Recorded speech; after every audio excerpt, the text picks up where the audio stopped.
Assalamualaikum warahmatullahi wabarakatuh. Kita akan masuk kembali ke mata kuliah perancangan dengan bantuan komputer, di mana pada materi-materi yang lalu kita mempelajari bagaimana menginput data untuk portal 3 dimensi bahannya beton, yaitu pada SAP 2000. Namun kita sebenarnya belum mengetahui bagaimana cara mendesain daripada penampang ya, atau mendesain ukuran awal daripada ukuran balok dan ukuran kolom. Nah, jadi ini kita coba membahas mengenai itu, yaitu judul materi pada hari ini adalah peningkatan mutu desain atau dengan kata lain ukuran awal. Ya, bahwa komputer ini sudah lazim digunakan, di mana software-software terbaru yang canggih-canggih sudah banyak bermunculan dan banyak ragam macamnya. Ya. Namun seiring dengan peningkatan tersebut, malah cenderung memberikan satu kecerobohan, ya, ceroboh dalam desain, sehingga akibatnya adalah kegagalan struktur. Contohnya adalah kita mungkin pernah mendengar di surat kabar atau di media-media lain, di mana ada kasus pelat, ya, pelat lantai yang melendut, ya, atau dinding yang retak, direncanakan dengan menggunakan software yang canggih padahal, ya. Dan itu pun konsultan terkemuka yang mendesainnya. Namun masih juga terdapat satu ketidakwajaran dalam struktur. Di sini kita akan coba membahas ya bagaimana sebenarnya, tapi ini karena bukan bidang daripada mata kuliah beton, ini kita hanya bidang dari mata kuliah software. Tapi di sini kita akan memahami ya setidaknya sedikit lah mengenai bagaimana kita mendesain awal daripada penampang balok kolom. Kemudian pelat juga seperti itu ya. Oke, kemudian ini ada aspek-aspek dalam perencanaan struktur, di mana aspek dalam perencanaan struktur itu adalah melibatkan perancang struktur antara lain pertama desain awal, bahwa kita memilih sistem dan ukuran awal, ya. Kemudian desain skematik, yaitu memilih ukuran akhir. Kemudian beban struktur, yaitu perhitungan beban. Kemudian analisis struktur, yaitu mencari gaya-gaya dalam dan reaksi perletakan dan reaksi lainnya, serta deformasi, ya, termasuk di dalamnya itu adalah lendutan. Ya. Kemudian desain struktur, di mana kita mencari penulangan balok dan rasio tegangan baja. Jadi kalau untuk beton itu kita pakai penulangan, ya, kalau baja itu adalah rasio tegangan. Kemudian desain fondasi, ya, itu untuk mendapatkan konfigurasi fondasi yang optimal. Kemudian penggambaran detail, ya, itu yang perlu kita sebenarnya untuk rencanakan. Kemudian analisis volume biaya dan penyusunan laporan. Nah, disinilah akhir daripada penyusunan laporan untuk struktur. Namun pada mata kuliah ini kita hanya dibatasi, yaitu sampai daripada 4 atau 5 ya, antara itu ya. Mungkin bisa jadi 4 dan mungkin bisa jadi 5. Sementara 6 ke 9 ini tidak kita bahas di mata kuliah ini. Oke. Pembagian tugas antara perencana dan program komputer, bahwa di sini tahapan, ini pelaku yang melakukan tahapan. Kalau tahapan pemodelan itu perencana, tahapan analisis itu kita menggunakan program, ini yang sekarang kita kerjakan. Kemudian kalau untuk mendesain kita menggunakan program juga sama.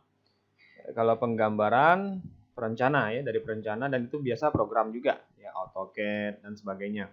Kemudian laporan perencanaan, yang ini adalah final daripada perencanaan struktur. Ya.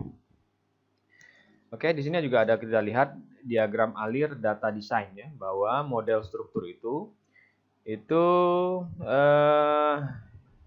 final ya. Model struktur itu adalah sangat menentukan ya, menentukan desain awal, preliminary design. Kemudian juga menentukan analisisnya dari model struktur, kemudian desainnya, fondasinya, volume, dan cost atau biaya, dan drawing serta laporan. Jadi memang model daripada satu struktur itu sangat berperan penting terhadap laporan-laporan yang ada di sekelilingnya ini ya. Oke, kemudian desain awal ya. Desain awal di sini ya dari rumus empiris itu menurut jurnal daripada Dr. Nathan Madutuju ada mengeluarkan jurnal bahwa rumus empiris untuk memudahkan kita mendesain awal. Artinya kalau desain awal ini pasti ada desain akhir ya. Artinya awal itu boleh berubah di pertengahan analisis karena mungkin analisisnya kita butuh membesarkan daripada penampang atau mengecilkan penampang agar lebih ekonomis ya, bisa terjadi. Namun kita butuh desain ukuran awal untuk menentukan bagaimana input daripada input ke software yang sedang kita pakai. Bahwa untuk balok, ukuran balok ini tinggi balok H ya. Bahwa H atau tinggi balok ini itu bisa kita ambil daripada L bentang balok dari kolom ke kolom L per 12 atau 1/12 L ya. Jadi kalau di bentang balok kita 6 meter, artinya dari kolom ke kolom itu jaraknya 6 meter, maka 6 dibagi 12 artinya kalau 6 bagi 12 kisaran 40 cm tinggi baloknya, seperti itu ya, lebih kurang. Atau kita mau lebih kecil lagi ya, itu adalah L per 14. Jadi ukuran tinggi balok di sini adalah untuk ukuran awal kita gunakan L per 14 sampai dengan L per 12. Ini untuk beton konvensional atau beton non prategang. Tapi kalau untuk beton prategang ya, itu ada lebih langsing lagi daripada beton konvensional, beton bertulang biasa. Itu hanya adalah L per 20 sampai dengan L per 24 ya. Jadi lebih langsing ya untuk beton prategang. Kemudian kalau untuk balok cantilever ya, untuk jadi balok beton prategang ya, sekarang balok cantilever. Cantilever ini adalah balok yang terkekang di satu ujungnya dan satu ujung lainnya bebas ya, seperti cantilever ini bisa kita gambarkan seperti di teras ruko ya, yang dia tergantung begitu ya, di ujungnya bebas ya. Itu bisa kita ambil L per 4. Jadi kalau cantilevernya 1 meter berarti tinggi baloknya adalah 1 meter per 4 atau 25 cm ya. Itu kita ukuran awal ya, untuk mendesain awal. Kemudian kalau ukuran balok, ukuran balok, sekarang ukuran kolom. Ukuran kolom itu kita melihat area kolom, bahwa area kolom itu adalah meter persegi, sentimeter persegi boleh. Itu adalah kita melihat P total. P total itu adalah daya pikul daripada kolom itu sendiri. Jadi kalau satu kolom itu memikul berapa ton ya. P totalnya dibagi dengan 0,3 dikali dengan FC aksen ya, FC aksennya. Kemudian kalau untuk shear wall atau dinding geser ya, itu di sini hanya berbeda di 0,2 atau 20%. Kalau ini kan 30% ya daripada FC aksennya, kalau ini 20% daripada FC aksennya. Kemudian kalau tebal plat itu kita gunakan L per 33 untuk plat lantai konvensional beton bertulang biasa. Kalau dia flat slab ya, tanpa slab ya, slab ini dia itu kita gunakan L per 30 ya. Jadi ada perbedaan L per 33 dan L per 30 untuk flat slab ya. Kemudian di mana ya, tadi sudah kita bahas, H adalah tinggi balok, L adalah bentang, FC adalah kuat tekan beton, dan TP adalah tebal plat ya. Oke. Kemudian desain skematik ya. Di sini desain skematik adalah dengan prosedur desain skematik yang dapat dikerjakan adalah sebagai berikut. Pertama, tentukan daftar calon ukuran balok dan kolom yang tersedia ya. Jadi kita bikin calon-calonnya ya, calon balok ukurannya sekian sekian sekian. calon kolom ukurannya sekian sekian sekian ya. Jadi sudah terdaftar di SAP 2000 yang kita pakai sekarang. Kemudian untuk setiap balok cari panjang fisiknya dari kolom ke kolom khusus balok ya. Kemudian atau kolom ke ujung cantilever ya. Jadi ada dua. Kalau dia baloknya kolom ke kolom atau kolom ke ujung cantilever, ujung bebas ya, ujung bebas. Kemudian tentukan nilai H-nya di mana adalah H untuk balok induk ya. Balok induk itu biasanya dipakai 1/14 sampai dengan 1/12 daripada bentang tinggi baloknya, atau tinggi baloknya untuk cantilever 1/4 sampai dengan 1/5.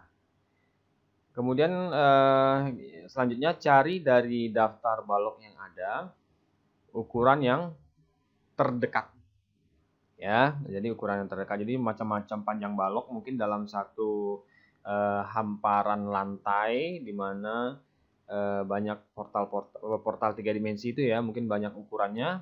Ada yang 4 meter bentangnya, mungkin ada bentangnya 5 meter, ada bentangnya 6 meter ya.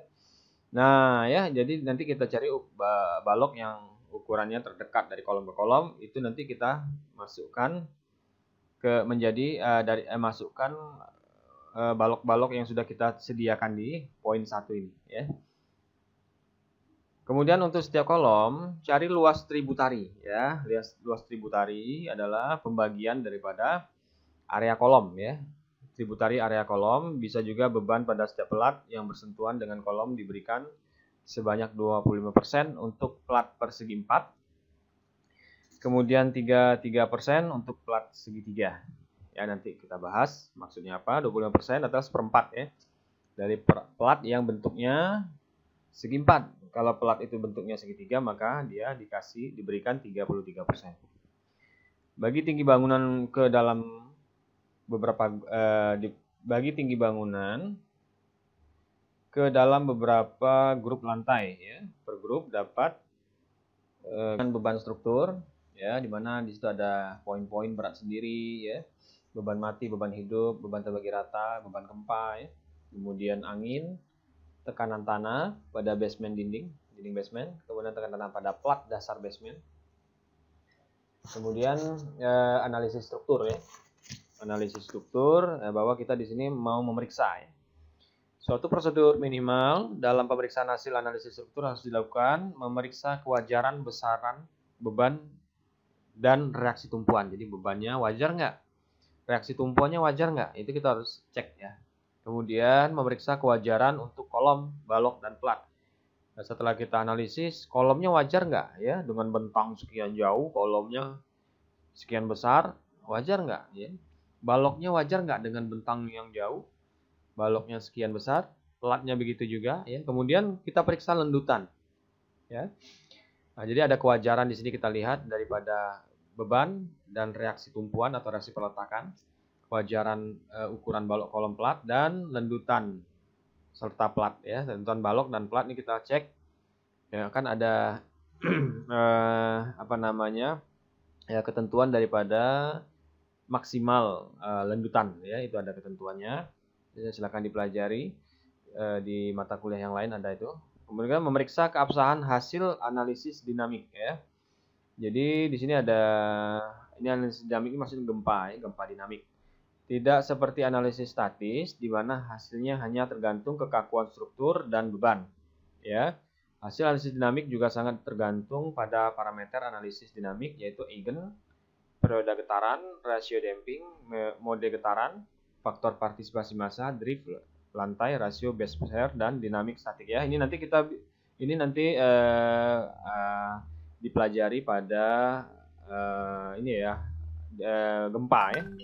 Gempa nanti kita pelajari di situ. Kemudian di mata kuliah gempa, kemudian proses analisis dinamik adalah bersifat iteratif dan harus dilakukan berulang kali agar didapat hasil yang tepat ya. Jadi jangan segan-segan untuk melakukan iteratif atau pengulangan daripada analisis ya.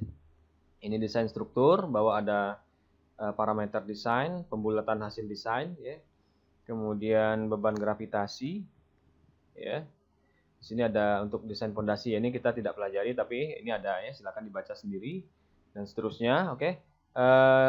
sampai ke penyusunan laporan. Oke, demikian. Assalamualaikum warahmatullahi wabarakatuh.